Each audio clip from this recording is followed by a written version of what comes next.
सर्वांनाच माहिती आहे. अभ्यासाचं असं आहे की माझं इकडे तर नव्हतं, मी डिटेलमध्ये वाचले, पण पोलीस भरतीचं आणि जर तुम्हाला जीडीचं करायचं असेल तर त्या बाबतीत तुम्ही एक जेवढे बी तुमचे बुक्स आहेत ना तेवढ्यांचे सगळे टॉपिक असे पूर्ण डिटेल वाईज डिवाईड करून घ्या की एवढे टॉपिक एवढ्या दिवसात करायचे आहेत आणि तेवढ्या तासात जेवढे टॉपिक आहेत तेवढे किती दिवसामध्ये आपलं कव्हर होत आहे.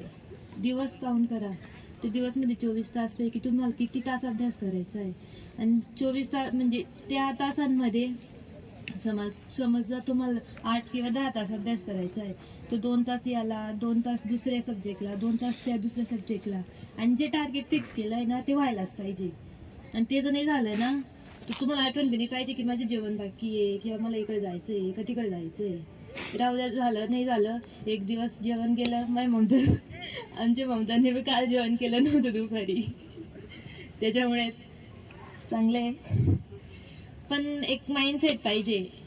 आणि अभ्यासाचं जर तुम्हाला तुमच्या डोक्यात कसं जात आहे ते बघा, किंवा कोणी असं सांगेल की असं करा तसं करा, त्याच्यापेक्षा आहे आता मी सांगितलं माझं ट्राय करून बघा. नाही होत असेल तर तुमचा दुसरा पर्याय तुम्ही निवडू शकता.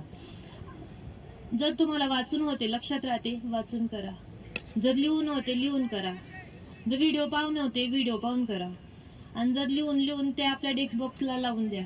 तुम्हाला जसं होतंय, जसं तुमच्या डोक्यात जातंय किंवा इतर लोक काही पण सांगताय त्याच्यात एवढं लक्ष नका देऊ. सांगताय ते ट्राय करून बघा. जर तुमच्या डोक्यात जातंय तर ते अप्लाय करा, नाही तर तिथंच सोडून द्या, दुसरं निवडा. पण फक्त एक प्रयत्न हाच पाहिजे की आपल्या डोक्यात किती जातंय, नाही तर टाइमपास करून काही फायदा नाही. बस एवढंच म्हणते. आणि दादांसाठी एकच की दादांसारखं मोटिवेशन किंवा त्यांचं सारखं डायरेक्शन कोणीच करू शकत नाही. त्यांच्याचमुळे मी आज इथे, ग्राउंड तर काहीच नव्हतं, सरांमुळे झालंय. धन्यवाद. माझं ग्राउंड एकदम 0 होतं 400चा, पण एक ग्राउंड माझ्याकडनं पडत पूर्ण व्हायचं नाही, त्याच्यात पण मी चालायला लागून जायची. आणि मग मी आधीपासून सांगते तर माझा स्टडी हा इकडचा म्हणजे SSC-DDचा नव्हता.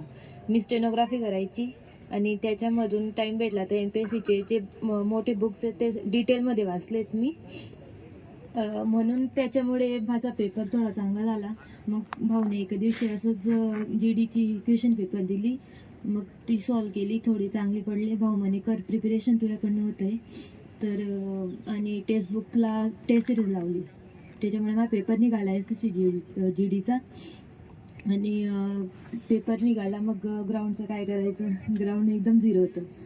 मग भाऊ बोला की तू जळगावला चल. मग त्याच्यानंतर एक सर होते, त्यांच्याकडे आले मी 2 दिवस, पण ते कंटिन्युअस सीटा मारल्या तर काही झालंच नाही. मग आशा सोडून दिली. मग नंतर प्रमिलाताई होती आपली, दारूबंदी पोलीस सुद्धा लागल्या त्या दिदी, तर त्यांनी सांगितलं की संभाजी दादांकडे चल, ते सर चांगले ग्राउंड घेता, खूप सांगितलं सरांच्याबद्दल.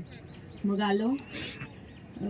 सरांनी खूप स्टॅमिना बिल्डअप केला, स्लो रन, कंटिन्यू हिटा, ते सगळं एकदम स्टेप बाय स्टेप सगळं केलं. त्याच्यामुळे रनिंग इन्क्रीज झाली माझी.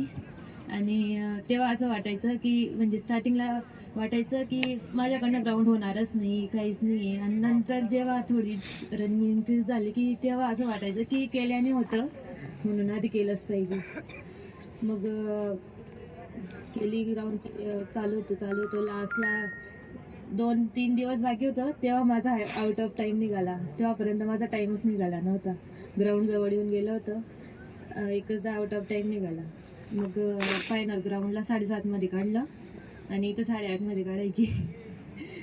फायनलला जे होतं ते सगळा जोर लावून दिला होता. मग झालं आणि मेडिकल वगैरे झालं, क्लिअर झालं सिलेक्शन. आता ते काही बोलत नाही कारण ते